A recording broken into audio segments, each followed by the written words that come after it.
Welcome friends, स्वागत है आपका हमारे channel Ayurveda student for you में। Today I am discussing. आज हम बात करेंगे क्वेश्चन जो होता है क्रिया शरीर, जो फिजियोलॉजी का पेपर 1 होता है उसमें एग्ज़ाम में क्वेश्चन कैसे पूछे जाते हैं। तो मैंने कुछ कॉलेज से पेपर इकट्ठा किया और इसलिए मैंने आपको एक व्यू दे सकता हूँ कि ये इंपॉर्टेंट टॉपिक्स हैं और इस वे में क्वेश्चन पूछे जाएंगे। तो फर्स्ट जो है कि इसमें आता है डिफाइन, जो चार चार क्वेश्चन है और 10 नंबर के हैं। 40 नंबर का 100 नंबर का टोटल पेपर है, पेपर 1।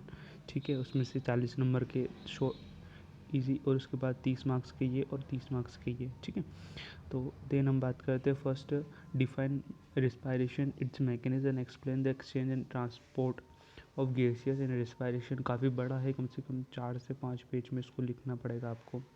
ठीक है, देन हम बात करते हैं तो सेकेंड क्वेश्चन आता है डिफाइन प्रकृति, its types and intra uterine, extra uterine and factors influence the define the प्रकृति। प्रकृति आपने पढ़ी होगी, वात प्रकृति, पित्त प्रकृति। तो आपने लास्ट में पढ़ा होगा कि गर्भ के अंदर एक्सटर्नल इंटरनल, जो लास्ट वाला जो पॉइंट है वो यहाँ पर उसको डिस्क्राइब करके लिखना पड़ेगा।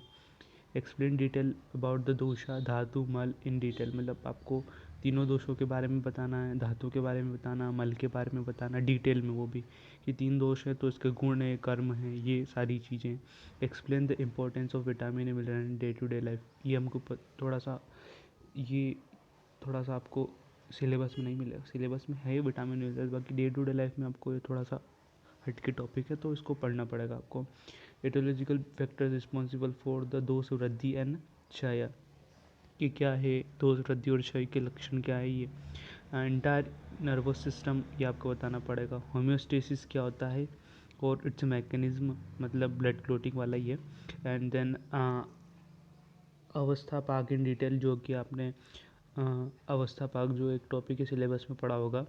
कफ भेद इन डिटेल बताना है। ब्लड क्लोटिंग, ठीक है, सॉरी, होम्योस्टेटिस अलग है और ब्लड क्लोटिंग अलग है। किस तरीके से होता है मैकेनिज्म, 3 स्टेप है उसकी। एंटीकोएगुलेंट्स, एसिड बेस बैलेंस, आपको 3-3 नंबर में लिखना है, ये तो खाली 3-3 नंबर में लिखना है।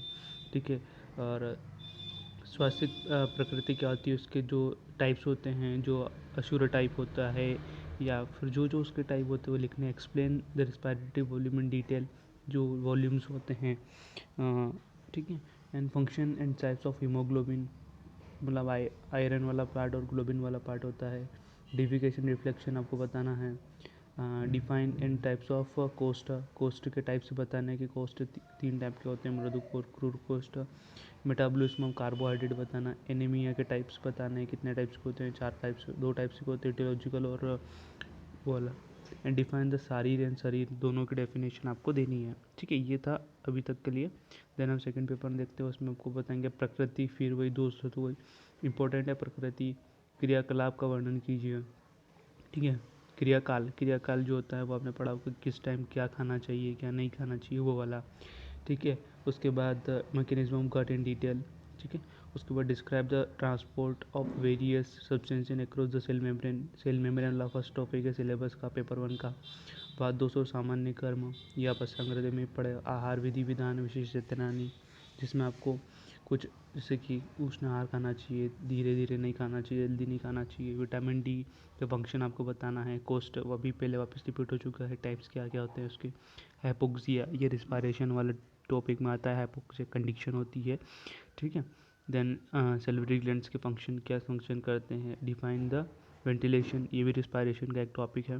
Composition of pancreatic secretion and last में है पेंक्रियाटिक जो विटामिन डिफिशियंसी होती है एक के कारण वो डिसीज क्या क्या उत्पन्न हो सकते हैं, जैसे कि हाइपोविटामिनोसिस और हाइपोविटामिनोसिस की 2 कंडीशन है, वो आपको यहाँ पर बतानी है। ठीक है, देन लास्ट है कि वात और इसके जो गुण होते हैं उसके स्थान बताना, उसके कर्म बताना, उसके भेद, जैसे 5 भेद होते हैं वो पांचों भेदों का। सिलेवरी ग्लैंड जिसका the composition of saliva and it's regulation, कैसे रेगुलेट करते हैं, क्या क्या कंपोजिशन होते हैं। चीफ सेल्स होती है, देन जी सेल्स होती है, ये सारी सेल्स क्या क्या सिक्रीट करती है।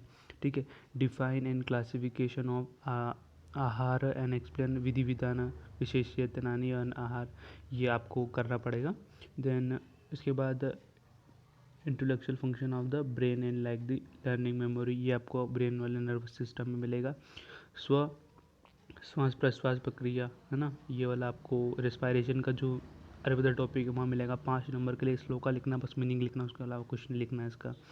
Digestion absorption and mechanism of protein and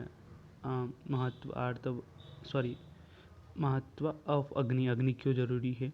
concept of क्रियाकाल पहले भी आ चुका है 10 नंबर, अभी यहाँ 5 नंबर में पूछा हुआ है, ठीक है। And nutrient importance of the fat solubles, यहाँ पर अपन पहले विटामिन पूछ रहे थे, यहाँ fat. Homeostasis and its mechanism second time repeat हुआ है ये।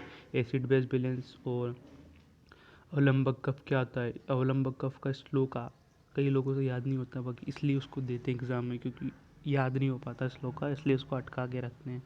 And then